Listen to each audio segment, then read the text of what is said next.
Hello दोस्तों, विकेस में आपका स्वागत है। 68 बीपीएससी का पेपर 12 तारीख को है और आज हम लोग टॉप 100 इम्पोर्टेंट इकोनॉमी के क्वेश्चन देखेंगे। ये ऐसे क्वेश्चन है जो बहुत चर्चा में रहते हैं और केवल कंफ्यूजन में गलत हो जाते हैं। 5 से 10 क्वेश्चन के बीच में, कभी कभी 12 क्वेश्चन के बीच में इकोनॉमिक के क्वेश्चन रहते हैं बीपीएससी में। और बहुत कभी कभी इकोनॉमिक्स क्वेश्चन बिहार जोड़ के भी रहते हैं, वो बिहार स्पेशल के क्वेश्चन रहते हैं। उसका मैंने अलग से बता दिया है, बिहार का बजट और बिहार का आर्थिक समीक्षा। लेकिन आज हम लोग कुछ ऐसे इंपॉर्टेंट क्वेश्चन की बात करेंगे जो नेशनल और इंटरनेशनल इकोनॉमिक्स से जुड़े हुए क्वेश्चन हैं। और ये क्वेश्चन बहुत ज़्यादा चर्चा में रहते हैं और एग्जाम में आते हैं, केवल कन्फ्यूजन में वो गलत होते हैं। तो कन्फ्यूजन ना होने पाए, आसान क्वेश्चन हो और चाहे वो कठिन क्वेश्चन हो, क्वेश्चन में कन्फ्यूजन ना होने पाए, इसीलिए आप लोग ये क्वेश्चन को पूरा अंतिम तक वीडियो देखिएगा। कहीं कोई डाउट हो तो आप मैसेज करके पूछ सकते हैं, उसका भी सोल्यूशन आपको बताया जाएगा। बढ़ते हम लोग पहले क्वेश्चन की ओर चलते हैं। पहला क्वेश्चन बहुत चर्चा का विषय है। भारत में वस्तु और सेवा कर लागू किया गया। जीएसटी जीएसटी हमारे यहाँ कब लागू किया गया? तो 1 जुलाई 2017 को। और किस संविधान संशोधन के द्वारा जीएसटी लागू किया गया? तो 101 संविधान संशोधन के द्वारा जीएसटी को लागू किया गया है। लेकिन कंफ्यूजन यहीं पर हो जाएगा कि जीएसटी को जब लागू किया गया वो डेट क्या थी? तो 1 जुलाई 2017, याद रखिएगा, ये डेट भूलना नहीं चाहिए। दूसरा क्वेश्चन है, जीएसटी परिषद की अध्यक्षता कौन करता है? तो केंद्रीय वित्त मंत्री उसके अध्यक्ष होते हैं और हर राज्य के वित्त मंत्री उसके सदस्य होते हैं, याद रखिएगा आप लोग। और जीएसटी परिषद की स्थापना कौन करता है? तो भारत के राष्ट्रपति द्वारा किया जाता है। तो याद रखिएगा, जीएसटी परिषद की अध्यक्षता कौन करता है? तो केंद्रीय वित्त मंत्री करते हैं।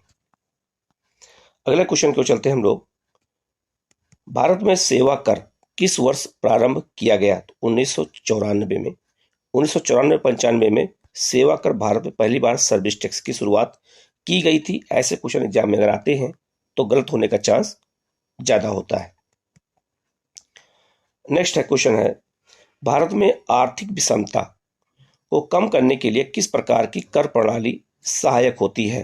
प्रगतिशील या प्रगामी कर, प्रोग्रेसिव टैक्स पद्धति। हमारे यहाँ जो कर प्रणाली लागू की गई है, जो हमारे यहाँ जो टैक्स का सिस्टम हमारे यहाँ लागू किया गया है, इसको आप लोग रट लेना।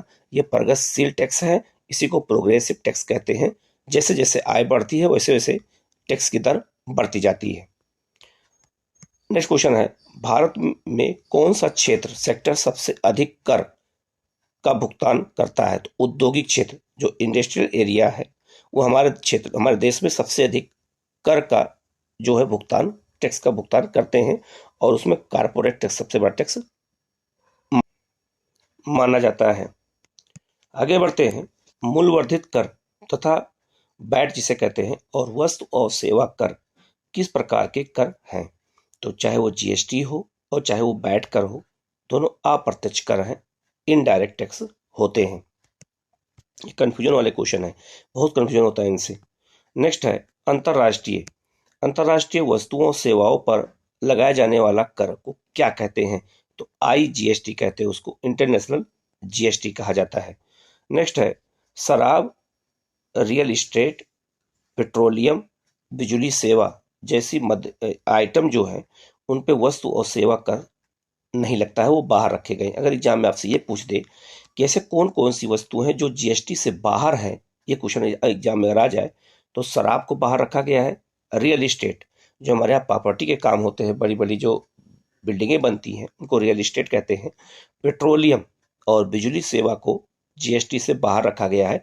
ऐसे क्वेश्चन एग्जाम में आते हैं तो गलत होने का चांस ज्यादा होता है।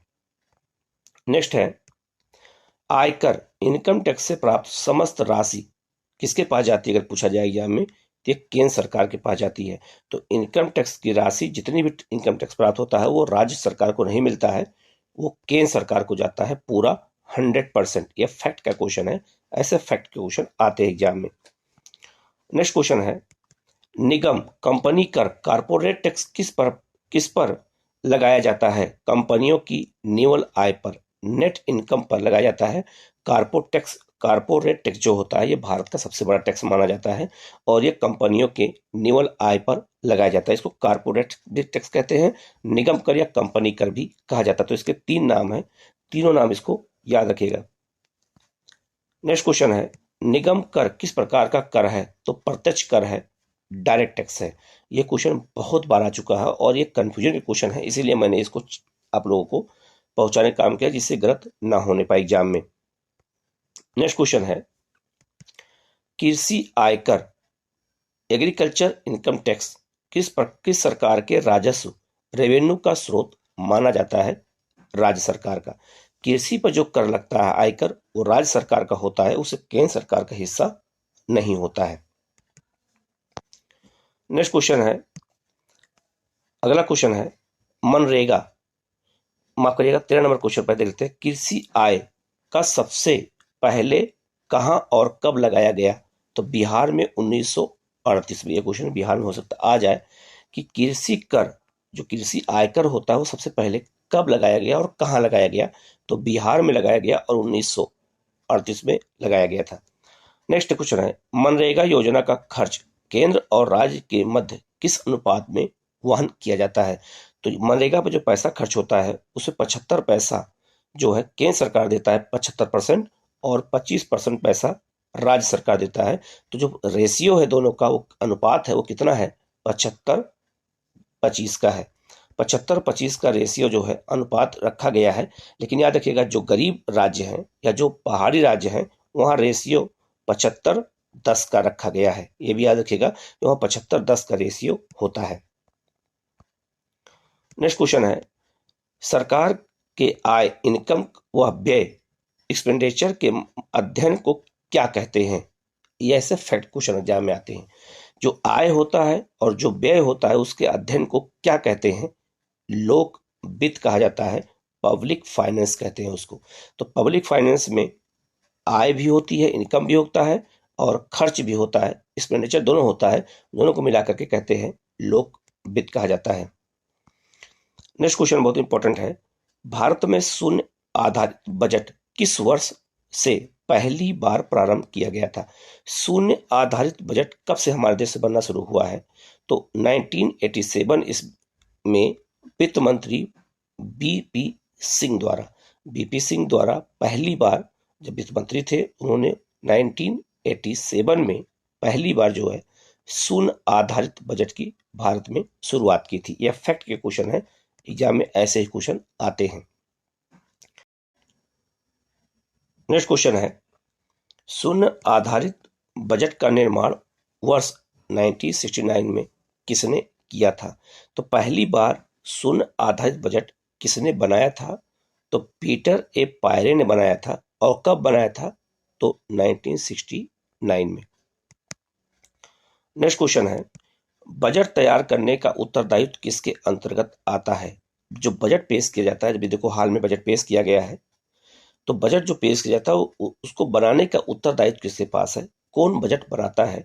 तो वित्त मंत्रालय के अंतर्गत आर्थिक मामलों के विभाग द्वारा बनाया जाता है। आर्थिक मामलों के विभाग द्वारा ही बजट तैयार किया जाता है। तो वित्त मंत्रालय में छोटे छोटे बहुत सारे विभाग होते हैं, उसी में आर्थिक मामलों के विभाग द्वारा इसको बनाया जाता है। नेक्स्ट क्वेश्चन है, बजट या वार्षिक वित्तीय विवरण का उल्लेख संविधान में कहां किया गया है? तो अनुच्छेद 112 में। तो याद रखिएगा अनुच्छेद 112 में याद रखिएगा वार्षिक वित्तीय विवरण की बात किया गया है। इसी को आम बोलचाल में बजट कहते हैं, लेकिन बजट शब्द का उल्लेख संविधान में नहीं किया गया है।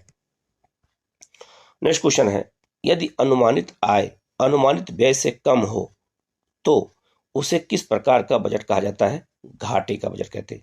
इसका मतलब यह हुआ, बहुत सिंपल है, इसका मतलब यह हुआ कि सरकार मान लीजिए 100 रुपया खर्च करती है और उसकी आय जो होती है, जो सरकार की आय है मान लीजिए है कि 50 रुपए, तो सरकार ने व्यय कितना किया है? 100 रुपए का, और सरकार की आय कितनी है? 50 रुपए, तो घाटा कितना हुआ? 50 रुपए का। तो सरकार हमेशा घाटे का ही बजट बनाती है, नफे का बजट नहीं बनता है। याद रखिएगा सरकार पहले व्यय करती है और साल के अंत में अपनी आय देखती है। अगर आय कम हो जाती है, अधिक हो जाता है तो उसकी भरपाई करने के लिए सरकार नोटों का निर्गमन करती है, नए नोटों की छपाई कर देती है और घाटे को पूरा कर लेती है। तो घाटे का ही बजट हमेशा बनता है, याद रखिएगा आप लोग। नेक्स्ट क्वेश्चन है, बजट अनुमान, अनुमानों के निर्माण के लिए आवश्यक लेखा परीक्षण कौन उपलब्ध कराता है? तो नियंत्रक और महालेखा परीक्षक कैग ही है जो अनुमानों का जो है आवश्यकता के जो लेख होते हैं उसका परीक्षण के लिए, बजट के लिए यही उपलब्ध कराता है। नेक्स्ट क्वेश्चन है, संविधान के किस अनुच्छेद के अंतर्गत भारत की संचित निधि का वर्णन किया गया है? तो अनुच्छेद 266 में किया गया है। ये भी अर्थव्यवस्था से जुड़ा हुआ है, इसलिए हमने यहाँ पे इसकी व्याख्या की है, यहाँ पे इसको बताया है। नेक्स्ट क्वेश्चन है, सरकार की ओर से किए जाने वाले सभी वैधानिक रूप से अधिकृत भुगतान किस कोष से किए जाते हैं? संचित निधि से। सरकार द्वारा जो भी खर्चा किया जाता है वो कहां से किया जाता है? संचित निधि से होता है।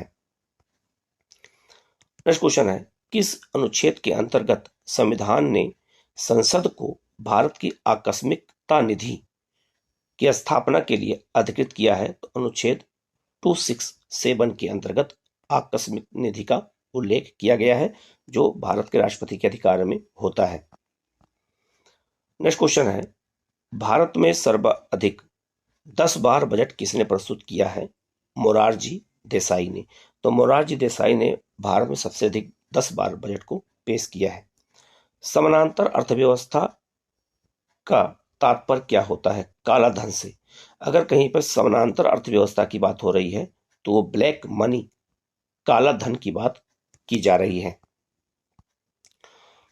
नेक्स्ट क्वेश्चन है, भारतीय अर्थव्यवस्था में किस क्षेत्र में कामगारों की संख्या अधिकतम है?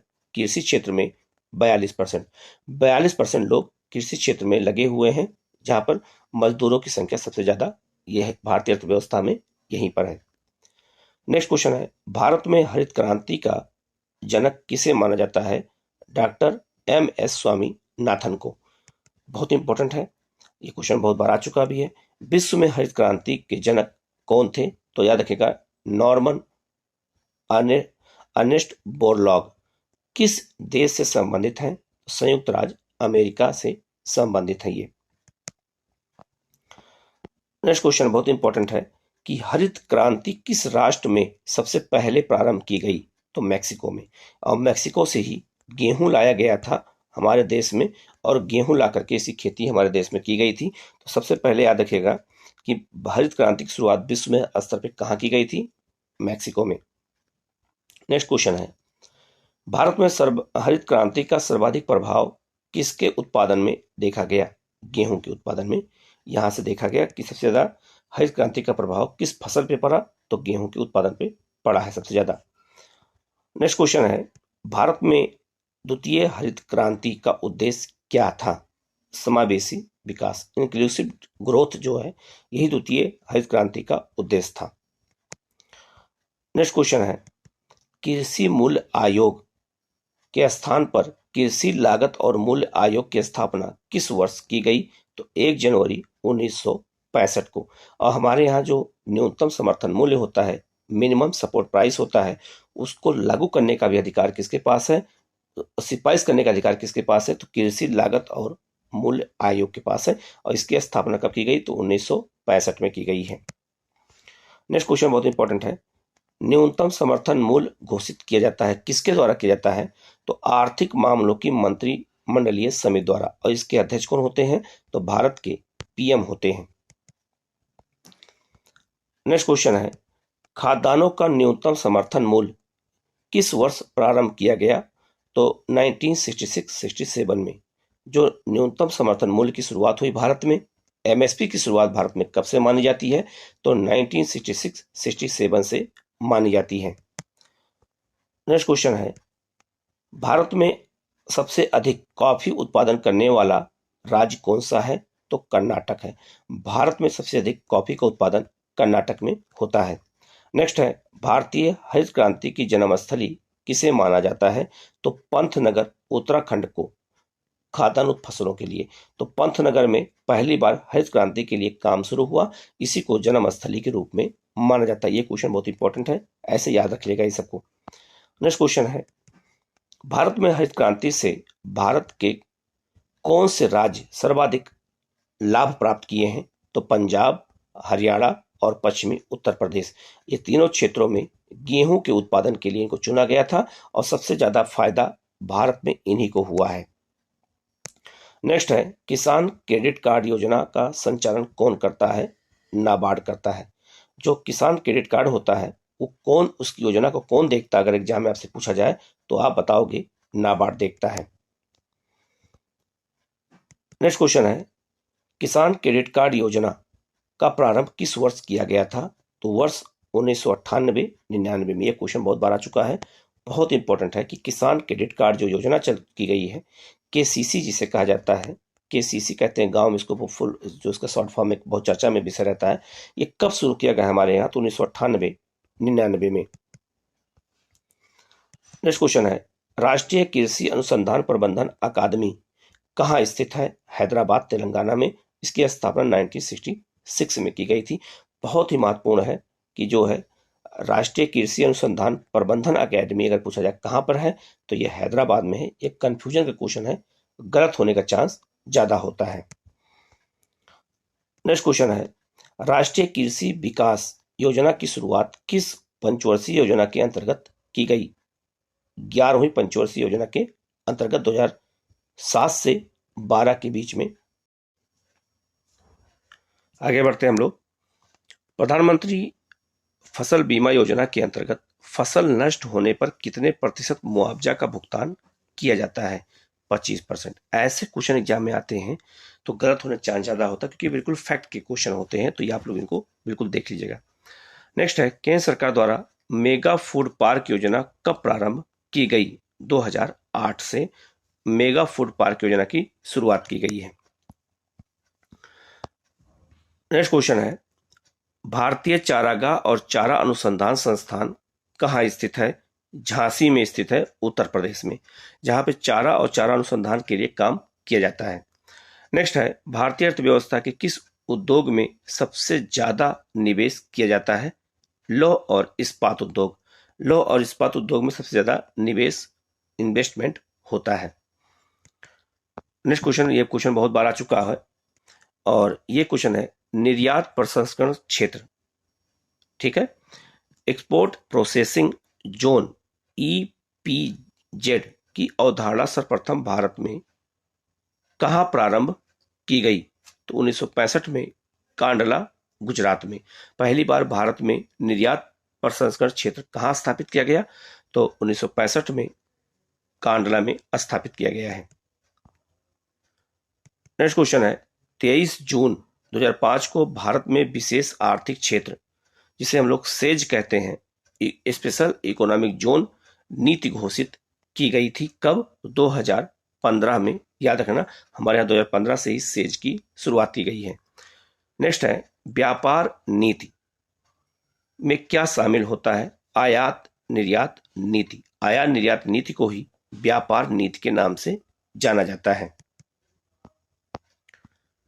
नेक्स्ट क्वेश्चन है, मानव विकास सूचकांक का विकास किस बांग्लादेशी अर्थशास्त्री ने किया था? महबूब उल हक ने किया था।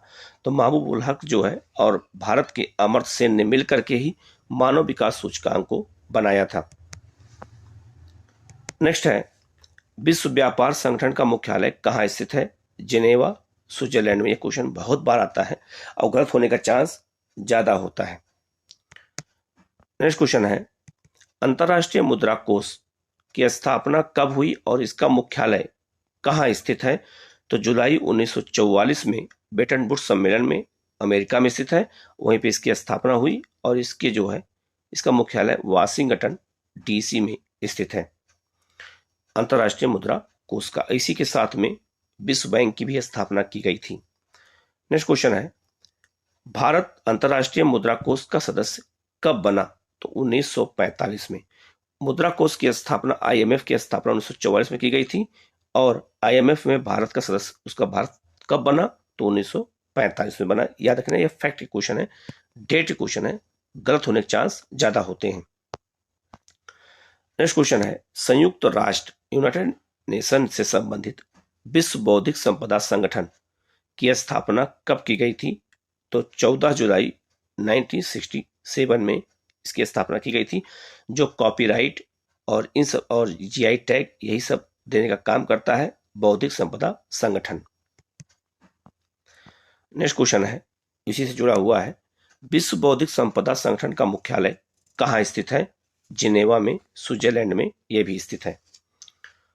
नेक्स्ट क्वेश्चन है, एशियाई विकास bank, Asian development bank, ADB का मुख्यालय कहाँ स्थित है? मनीला, फिलीपींस में है, और इसकी स्थापना कब की गई थी? तो 19 दिसंबर 1966 को की गई थी, जो एशियाई देशों को लोन देता है। नेक्स्ट है, बहुत चर्चा का ये क्वेश्चन है, माल्थस सिद्धांत किससे संबंधित है? जनसंख्या से संबंधित है। अगर एग्जाम में पूछा जाए कि इकोनॉमिक्स में माल्थस सिद्धांत का संबंध किससे है, तो जनसंख्या से है, याद रखिएगा।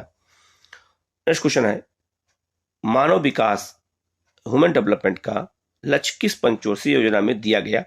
तो याद रखिएगा 8वीं पंचवर्षीय योजना का जो विषय था वो मानव विकास था। पहली बार ये क्वेश्चन बहुत इंपॉर्टेंट है, याद रखिएगा, ऐसे ही क्वेश्चन एग्जाम में आते हैं। नेक्स्ट क्वेश्चन है, डंडेकर और रथ फार्मूला किससे संबंधित है? गरीबी रेखा के निर्धारण से। भारत में गरीबी रेखा के निर्धारण के लिए अलग अलग समितियां बनाई गई थी, जिसमें डंडेकर और रथ फार्मूला समिति भी बनाई गई थी, और ये गरीबी के रेखा के निर्धारण के लिए ही बनाई गई थी।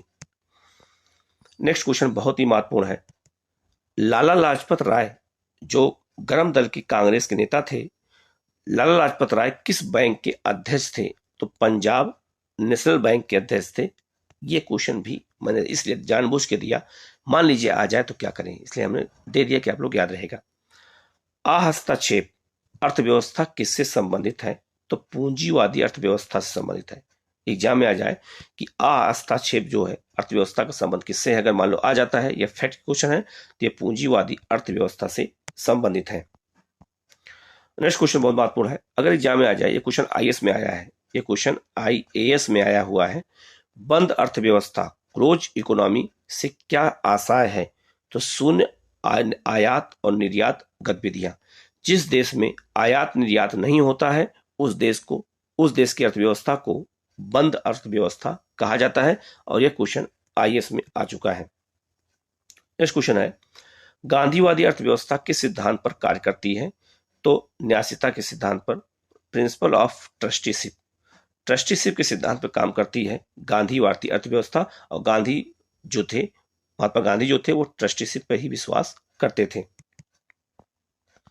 नेक्स्ट क्वेश्चन बहुत महत्वपूर्ण है, समष्टि अर्थशास्त्र माइक्रो इकोनॉमी शब्द का प्रयोग सर्वप्रथम किसने किया था? तो रेगनर फ्रिस ने किया था, माफ करेगा, रेगनर फ्रिस ने इसको किया था, माइक्रो इकोनॉमी शब्द का पहली बार प्रयोग। ऐसे क्वेश्चन भी इकोनॉमिक्स में क्वेश्चन आते हैं और पूछे जाते हैं। नेक्स्ट क्वेश्चन है, समाजवादी अर्थव्यवस्था में उत्पादन के सभी साधनों पर किसका नियंत्रण होता है? सरकार का होता है। याद रखिएगा कि समाजवादी अर्थव्यवस्था में सभी उत्पादन के सभी साधन पे अधिकार किसका होगा? सरकार का होगा। और हमारे देश की जो अर्थव्यवस्था है वो मिश्रित अर्थव्यवस्था है, जिसमें समाजवादी अर्थव्यवस्था के गुण भी है और पूंजीवादी अर्थव्यवस्था के दोनों के गुण पाए जाते हैं। नेक्स्ट क्वेश्चन है, भारत में योजनाबद्ध अर्थव्यवस्था किस पद्धति पर आधारित है? समाजवादी पद्धति पर। हमारे देश में जो प्लानिंग कमीशन लाया गया था वो रसिया से लाया गया था, और हमारे यहाँ समाजवादी पद्धति पर ही नियोजन पद्धति हमारे देश की अपनाई गई है। नेक्स्ट क्वेश्चन है, भारत में आर्थिक सर्वेक्षण किसके द्वारा प्रकाशित किया जाता है? वित्त मंत्रालय के द्वारा। तो अभी हाल में यह आर्थिक सर्वेक्षण प्रकाशित किया गया है। तो अगर इकोनॉमिक सर्वे पूछा जाए, इकोनॉमिक सर्वे किसके द्वारा प्रकाशित किया जाता है, तो आप लोग बताओगे वित्त मंत्रालय के द्वारा। नेक्स्ट क्वेश्चन है, भारत के किस राज्य ने मानव विकास सूचकांक का प्रकाशन सर्वप्रथम किया था? तो मध्य प्रदेश ने। राज्य में भी मानव विकास सूचकांक प्रकाशित होता है, और भारत में सबसे पहले मध्य प्रदेश की सरकार ने इसको शुरू किया था।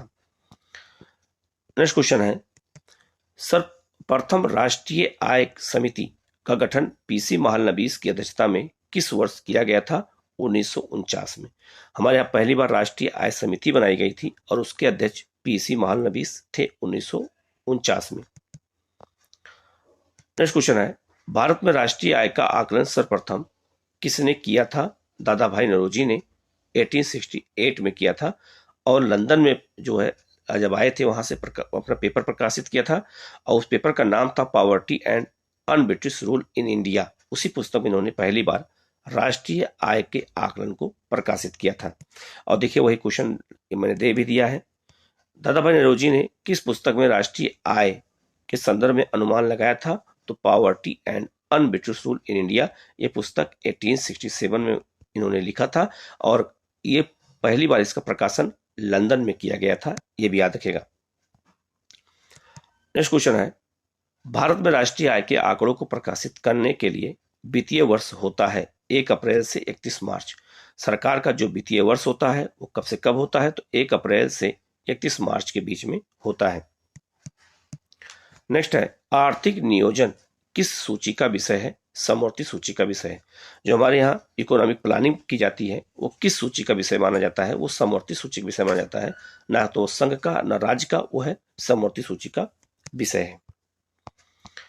नेक्स्ट क्वेश्चन है, वर्ष 1944 में गांधीवादी योजना किसने प्रतिपादित की थी? श्रीमन नारायण अग्रवाल ने। गांधीवादी योजना प्रस्तुत की गई थी जो ग्रामीण विकास को लेकर बनाई गई थी, ग्रामीण उद्योगों को लेकर बनाई गई थी। और गांधीवादी योजना को बनाने का श्रेय किसको दिया जाता है? श्रीमन नारायण अग्रवाल को। याद रखिएगा, बहुत इंपॉर्टेंट क्वेश्चन है। लोगों को लगे गांधी ने बनाया था, लेकिन ये 1944 में बनाई गई थी। गांधी ने नहीं बनाया था इसको श्रीमन नारायण अग्रवाल ने बनाया था। नेक्स्ट क्वेश्चन है, प्रथम पंचवर्षीय योजना किस मॉडल पर आधारित थी? हेराल्ड डोमन मॉडल पर। यह क्वेश्चन बहुत बार आ चुका है, तो गलती आप लोगों से ना होने पाई। तो नेक्स्ट है, द्वितीय पंचवर्षीय योजना किस मॉडल पर आधारित है? पीसी महालनबीस मॉडल पर आधारित है। तो हम शुरू के 5-6 पंचवर्षीय योजनाओं के मॉडल को हमने एक साथ लिख दिया है, जिससे आपको गलती ना होने पाए। आगे बढ़ते हैं, तीसरी पंचवर्षीय योजना किस मॉडल पर आधारित है? अगर आपसे ये पूछा जाए तो जे सैंडी, सुखमय चक्रवर्ती और महालनबीस 3 लोग थे उसमें, और तीनों मॉडल पर ये आधारित थी। चौथी पंचवर्षीय योजना किस मॉडल पर आधारित थी? तो DR गाडगिल मॉडल पर आधारित थी, ये आप लोग याद रखिएगा। नेक्स्ट क्वेश्चन है, पांचवी पंचवर्षीय योजना किस मॉडल पर आधारित थी? तो DP धर मॉडल पर आधारित थी। और छठी पंचवर्षीय योजना किस मॉडल पर आधारित थी? आगत निर्गत मॉडल पर आधारित थी। जबकि सातवीं पंचवर्षीय योजना किस मॉडल पर आधारित थी? तो जॉन W मूलर मॉडल पर आधारित थी। तो शुरू की 7 पंचवर्षीय योजनाओं के मैंने मॉडल दे दिया गया है, आप इनको एक बार जरूर देख लेना, जिससे आपका गलत ना होने पाए।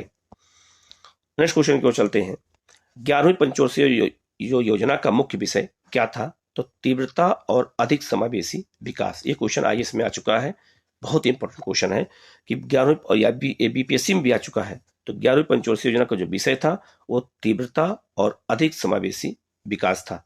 जबकि 12वीं पंचवर्षीय योजना का मुख्य विषय क्या था? अगर ये आपसे पूछा जाए तो त्वरित, सतत और अधिक समावेशी विकास। तो त्वरित, सतत और अधिक समावेशी विकास ये 12वीं पंचवर्षीय योजना का थीम था, मुख्य विषय था। नेक्स्ट इंपॉर्टेंट क्वेश्चन है, योजना आयोग के स्थान पर नीति आयोग का गठन किस वर्ष किया गया? तो याद रखिएगा 1 जनवरी 2015 को। 1 जनवरी 2015 को ही नीति आयोग पर पहली बार हमारे देश में गठित किया गया, योजना आयोग के स्थान पर। नेक्स्ट क्वेश्चन है, भारत में प्रच्छन्न छिपी हुई बेरोजगारी मुख्य रूप से किस क्षेत्र में से संबंधित है? कृषि क्षेत्र से। अगर आपसे एग्जाम में पूछा जाए कि प्रच्छन्न बेरोजगारी या छिपी हुई बेरोजगारी का संबंध किस क्षेत्र से है? तो कृषि क्षेत्र से होता है, ये याद रखिएगा। और नेक्स्ट क्वेश्चन है, अल्प विकसित देशों में गरीबी का मुख्य कारण क्या है? तो आय की असमानता। हमारे यहाँ आय की असमानता होती है खासकर अल्प विकसित देशों में, इसीलिए यहाँ पे गरीबी का मुख्य कारण माना जाता है। नेक्स्ट क्वेश्चन है, हिंदू वृद्धि दर संबंधित है GDP से। याद रखिएगा, हिंदू वृद्धि दर का अगर संबंध आपसे पूछा जाए किससे है तो ये GDP से है, इसको याद रखिएगा। और नेक्स्ट क्वेश्चन है, 15वें वित्त आयोग के अध्यक्ष कौन है? NK सिंह। तो 15वां वित्त आयोग अभी तक बनाया गया है, 16वां वित्त आयोग अभी नहीं बनाया गया है। तो 15वें वित्त आयोग के अध्यक्ष कौन है? तो NK सिंह है। बहुत ही इंपॉर्टेंट क्वेश्चन है, याद रखिएगा। नेक्स्ट क्वेश्चन है, भारत में नोट निर्गमन प्रणाली आधारित है किस पर? तो न्यूनतम समर्थन मूल्य पर। न्यूनतम समर्थन मूल्य पर इसको मतलब यह हुआ कि 200 करोड़ रुपए के बराबर का सोना रखने पर नोटों का निर्गमन होता था। इसको थोड़ा चेंज कर दिया गया है, जिसमें 115 जो है सोना होगा और 85 के मूल्य का सरकार की संपत्ति के आधार पर किया जाता है। तो ये न्यूनतम समर्थ कोष के आधार पर ही हमारे यहाँ नोटों का निर्गमन होता है। नेक्स्ट है, दुर्लभ मुद्रा। हार्ड करेंसी का आशय उस मुद्रा से है जो विकसित देशों का होता है, जैसे डॉलर। डॉलर बहुत दुर्लभ मुद्रा है, जल्दी नहीं मिलती है, बहुत कठिन रूप से मिलती है, बहुत महंगी है, इसीलिए डॉलर को दुर्लभ मुद्रा कहते हैं या हार्ड मनी कहा जाता है। नेक्स्ट क्वेश्चन है, भारत में सेवा कर प्रारंभ कब किया गया था? 1994-95 में। नेक्स्ट क्वेश्चन है, 1 रुपए के नोट का पर हस्ताक्षर होता है किसका? तो वित्त मंत्रालय के सचिव का। याद रखिएगा, 1 रुपए के नोट का निर्गमन भारत सरकार करता है, छपाई भारत सरकार करता है।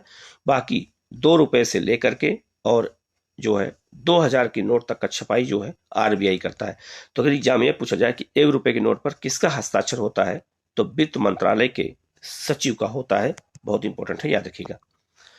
नेक्स्ट क्वेश्चन है, भारतीय जीवन बीमा निगम की स्थापना कब की गई? 1956 में। ऐसे फैक्ट के क्वेश्चन भी आते हैं। और नेक्स्ट क्वेश्चन है, भारतीय रिजर्व बैंक का राष्ट्रीयकरण कब किया गया? तो 1 जनवरी 1949 को। तो बहुत इंपॉर्टेंट है कि भारतीय रिजर्व बैंक का राष्ट्रीयकरण कब किया गया?